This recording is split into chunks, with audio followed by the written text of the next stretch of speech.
আলোচিত সেই মিষ্টি জান্নাতকেই গোপনে বিয়ে করে নিলেন চিত্রনায়ক শাকিব খান। গত বেশ কিছুদিন ধরে সামাজিক যোগাযোগ মাধ্যমে ভাইরাল এই ভিডিওটি আপনারা দেখতে পাচ্ছেন। দুলা সাজে ডালিউড মেগাস্টার চিত্রনায়ক শাকিব খান। অনেকেই বলতেছেন গোপনে চিত্রনায়ক শাকিব খান বিয়ে করে নিয়েছেন এই মিষ্টি জান্নাতকে। আপনাদের কি মনে হয়, আদৌ কি সেই মিষ্টি জান্নাতকে বিয়ে করেছেন?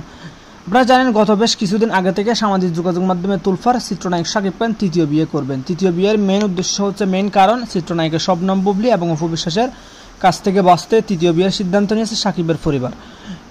এদিকে সামাজিক যোগাযোগ মাধ্যমে গুঞ্জন রটে চিত্রনায়িকা মিষ্টি জান্নাতকে বিয়ে করতেছেন শাকিব খান। যদিও সামাজিক যোগাযোগ মাধ্যমে সংবাদ সম্মেলন করে বিষয়টি নিশ্চিত করেন যে মিষ্টি জান্নাতের সাথে শাকিবের বিয়ের কোনো কথা হয়নি। যদি হয়েও থাকে তিনি সেটা আনুষ্ঠানিকভাবে শাকিব সহ সামাজিক যোগাযোগ মাধ্যমে প্রেস কনফারেন্স করে সামাজিক যোগাযোগ মাধ্যমে জানান দিবেন। তো আপনাদের কি মনে হয়, শাকিবকে কি অবশেষে বিয়ে করে নিলেন মিষ্টি জান্নাত? কমেন্ট করে জানাতে